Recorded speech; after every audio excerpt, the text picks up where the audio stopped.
मैं लंदन में रहता हूँ, वो जुल्फी बुखारी बंदे लेके आता है। वो जो जमाइमा है वो अपने जितने लोग जाके एम्बेसी के बाहर आके पाकिस्तान के खिलाफ तकरीरें करते हैं, बुरा भला कहते हैं फोर्सेस को, वो जमाइमा के पास उनकी तस्वीरें आती है साथ। हमारा लीडर बार बार कह चुका है कि मुल्क भी मेरा है और ये फौज भी हमारी है। बिल्कुल ठीक, हमें आपके सर्टिफिकेट की जरूरत नहीं है। ये पीपल्स पार्टी वाले, एमकेएम वाले हमसे दहशतगर्द आपके जुलूसों में अफगानी पकड़े जाते हैं। अफगानी आपके जितने आप निकालते हैं ना वो जुलूस सड़कों पे, अफगानी आपके पकड़े जाते हैं। आपका जो आपने इस मुल्क का मुआशी तौर पे आपने बुरकस निकाल दिया। बेनजीर के बारे में आपने कहा कि वो सिक्योरिटी रिस्क है। आप माने टीवी पे आके आपने वो झूठ बोला था पाकिस्तान की अवाम के साथ। जुल्फी बुखारी साहब और दीगर, क्या आप यूके काफी अरसा रहते रहे हैं और आपका ताल्लुक बड़ा गहरा है, वहां उन्होंने ऐसा क्या कर दिया जिसपे आपको भी एतराज है? देखिए, ये बातें तो आप एक किसी रेडी वाले से पूछे ना इधर पाकिस्तान में, तो वो भी आपको बताएगा कि पीटीआई का बयानिया अपने मुल्क के खिलाफ है, अपनी फोर्सेस के खिलाफ है। बाहर बरतानिया में ये, अच्छा आप ये बैठे हैं मेरे भाई, इनको कहें ये कह दें कि हमारा उनसे कोई ताल्लुक नहीं, जुल्फी बुखारी से कोई ताल्लुक नहीं, जो सारे लोगों को एम्बेसी के बाहर इकट्ठा करके लाता है और सिर्फ इसलिए लाता है कि आप अपनी फोर्सेस को आर्मी चीफ के बारे में नहीं। ये आप कैसे कह सकते हैं कि जुल्फी बुखारी लेके आए? वो दिखाई दिए आपको इस एहतजाज में? जुल्फी बुखारी वहां मौजूद, वो उसमें देखे वो बंदे लेके आता है। मैं लंदन में रहता हूँ, वो जुल्फी बुखारी बंदे लेके आता है, बर्मिंघम से लेके आता है, लंदन से। वो जो जमाइमा है वो अपने, आप देखें जितने लोग जाके एम्बेसी के बाहर आके पाकिस्तान के खिलाफ तकरीरें करते हैं, बुरा भला कहते हैं फोर्सेस को, वो जमाइमा के पास उनकी तस्वीरें आती हैं साथ, आप देख लें, निकाल लें।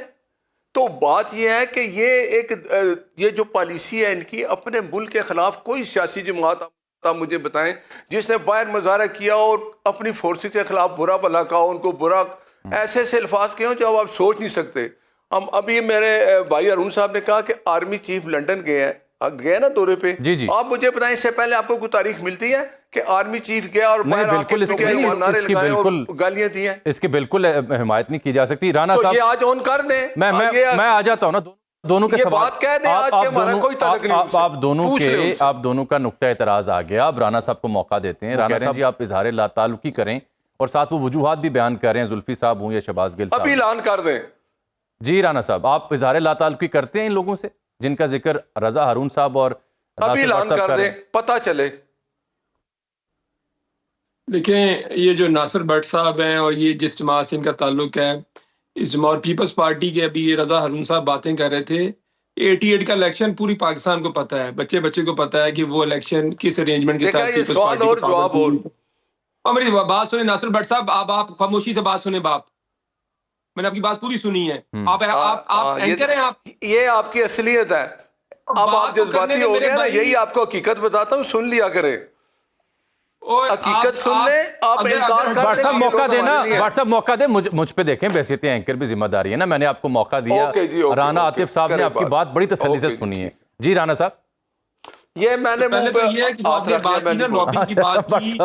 व्हाट्सएप ने उंगली मुंह पे रख ली। जो लॉबिंग की बात की, जो लॉबिंग की आपने बात की जामी साहब, ये 88 के अंदर ये ऑन रिकॉर्ड है कि वो 88 के अंदर इलेक्शन के अंदर 2 अमेरिकन सेनेटर पाकिस्तान आगे बैठे, जिस अरेंजमेंट के तहत पीपल्स पार्टी को हुकूमत दी गई 88 के अंदर।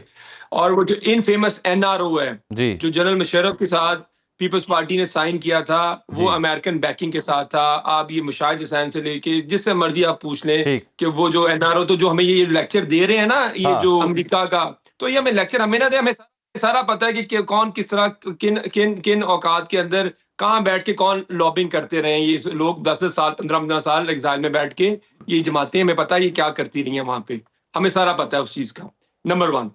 नंबर 2 ये है कि देखें, हम देखें, बारहा ये बात हो चुकी है, इनके पास कोई और बात है नहीं है, क्योंकि ये डरते हैं कि जिस वक्त परफॉर्मेंस की इनकी जो है बैड इकोनॉमिक मैनेजमेंट की, जो इनकी गवर्नेंस के जो हालात हैं, जो आज पूरे मुल्क का इकोनॉमिक तौर पे जो बेड़ा गर्क हो चुका है। अभी आप देख लें, लार्ज स्केल मैन्युफैक्चरिंग जो है वो 1.9% कॉन्ट्रैक्ट कर चुकी है। ज़राअत का जो क्राइसिस आ रहा है, और ये बातें क्या कर रहे हैं, देखें, मैं क्लियर पॉलिसी दे चुका हूं कि पीटीआई की जो बयानिया है, जो सारा है, वो पाकिस्तान जो पीटीआई है उसकी जो पाकिस्तान के अंदर जो पार्टी है, वो सारी जो हम बात कहते हैं हम उसको ओन करते हैं। अगर आप बार बार ये बात करी जाएंगे फलाने बंदे ने बात कर दी, तो हम तो अब आपको हर रोज वही एक्सप्लेनेशन दे चुके हैं।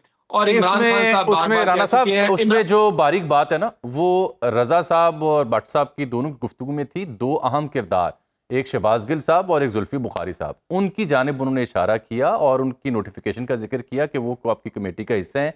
अगर वो मुल्क दुश्मन या मुल्क के खिलाफ को ऐसा प्रोपेगेंडा करते हैं तो फिर वो आपसे मांग कर रहे हैं, अगर ये दुरुस्त है, कि आप उनसे इजहार लाताल की करें। मुझे मैं जामी साहब फ्रैंकली स्पीकिंग, देखिए मुझे तो पता नहीं है कि कौन सी स्पेसिफिक बात के ऊपर आप, अब ये नासिर भट्ट साहब के अगर कहने पे मैं मुझे नहीं पता। मैं तो खैर मैं एक बड़ी बात कर रहा हूँ। देखें, हम पाकिस्तान के इदारों का एहतराम करते हैं, हम ये चाहते हैं कि इस मुल्क में आइन और कानून की सरबलंदी हो। यार नासिर भट्ट साहब, अब आप जिस तरह, अब आप बात आराम से सुने, हौसला रखें बात सुनने का। दिल नहीं मानता ना आप जो बात करते हैं। राणा साहब आज आप राणा साहब आपका दिल तो देखे। राणा साहब मेरी गल सुनो, राणा साहब गल सुनो। देखो अज मार्जन दियो तुसी भट्ट साहब नू, ट्रंप ने शुक्रिया अदा किया है और नेशनल सिक्योरिटी एडवाइजर का आया हुआ फोन। ठीक है, चले तो आज तो उनकी आज उनकी एक्साइटमेंट है। आज इनके आप मातम बिछा हुआ है, ये सब रो रहे हैं। वो नहीं लुट्टी गई चौक में, वो गाना होता है गाय में लुट्टी गई, इनको ट्रंप पे एतमाद था। आपको 8 फरवरी को भट्ट साहब आपको इबरतनाक शिकस्त हुई है। वो जिसके साथ पाकिस्तान के अवाम नहीं है, जिन्होंने मुल्क का बेड़ा गर्क कर दिया है मुआशी तौर पे, जिन्होंने मुल्क को यहाँ पे लाके खड़ा किया है, डरना उनको चाहिए। हमें कोई डर नहीं है, बिल्कुल ठीक। हमने कोई डील करके पाकिस्तान। वैसे राणा साहब मुख्तसर सा एक मेरा सवाल आपकी खिदमत में, वैसे पीटीआई को कोई उम्मीद थी रिपब्लिकन से? वैसे पीटीआई को उम्मीद थी रिपब्लिकन से या डोनाल्ड ट्रंप से कि वो आएंगे? और कुछ कोई नहीं है। मैं आपको इमरान खान साहब बारहा कह चुके हैं कि, वैसे मैं to be very honest with you Bhatt साहब, सीरियसली स्पीकिंग भट्ट साहब, आप सेनेटर बन गए हैं, जिस तरह भी आप बने, आप थोड़ा सा सीरियस हो। अब बात कर रहे हैं, अब बात आप करने नहीं दे रहे। आप भी बनेंगे, आपने एक दफा बात नहीं करने दी। आप भी सेनेटर बनेंगे अगर आप पाकिस्तान की बेहतरी की बात नहीं। वो भट्ट साहब देखें वो सेनेटर जरूर बनते अगर आप उनका मैंडेट पूरा होना देते। मैं 1.5 लाख वोट लेके आया हूँ, आपके कैंडिडेट को 50,000 वोटों से हरा के आया हूँ। बिल्कुल ठीक। और 50,000 वोटों से आपके कैंडिडेट को हरा के आया हूँ, जिसका 8वां इलेक्शन था। देखें, आप मेरी बात सुने, आप इलेक्शन जीत के आए हैं या हार के आए हैं, आप मुझे बताएं। आप अपनी फोर्सेस के साथ खड़े हैं, जो लोग बाहर आके गालियां देते हैं अपनी फोर्सेस को, आप उनको कंडेम करेंगे, आप उनसे लातलकी करेंगे। भट्ट साहब अब आप बस करें। हमारा लीडर बार बार कह चुका है कि मुल्क भी मेरा है और ये फौज भी हमारी है। बिल्कुल ठीक, हमें आपके सर्टिफिकेट की जरूरत नहीं है। ये खान साहब ने कहा है, बिल्कुल कहा है, ये आप ठीक कह रहे हैं राणा साहब, ये अच्छी बात। और हमसे ज्यादा मुहब्बे वतन आप नहीं हो सकते, ये बात अपने ज़हन में रखें। ये पीपल्स पार्टी वाले, एमकेएम वाले हमसे ज्यादा मुहब्बे वतन नहीं हो सकते। हमें आपके जुलूसों में अफगानी पकड़े जाते हैं, अफगानी आपके जितने आप निकालते हैं ना वो जुलूस सड़कों पे, अफगानी आपके पकड़े जाते हैं। आपका वजीर आला कलाशनकोफ लेके आता है, अपने इदारे पे चढ़ाई करता है, आके सारा सूबे के जोर उठा के ले आता है इस्लामाबाद में, डी चौक में घुस जाता है, अपने रेंजर शहीद हो जाते हैं। कौन सा ऐसा बंदा जो गैर मुल्की साथ लेके आता है एहतजाज कर रहे हैं? एक जमात का नाम बताएं। आपका जो आपने इस मुल्क का मुआशी तौर पे आपने बुरकस निकाल दिया, हमें आपके देखें हमें हुआ। आप पहले पीपल्स पार्टी को कहते रहे कि पीपल्स पार्टी, बेनजीर के बारे में आपने कहा कि वो सिक्योरिटी रिस्क है। आप माने टीवी पे आके आपने वो झूठ बोला था पाकिस्तान के अवाम के साथ। चलिए मेरे साथ आप रहिएगा। मैं जाने से पहले ना, ये तो एक नेवर एंडिंग डिबेट है। अच्छा, फजल रहमान साहब से ही मैं बात शुरू करता हूँ। माफी मांग ले,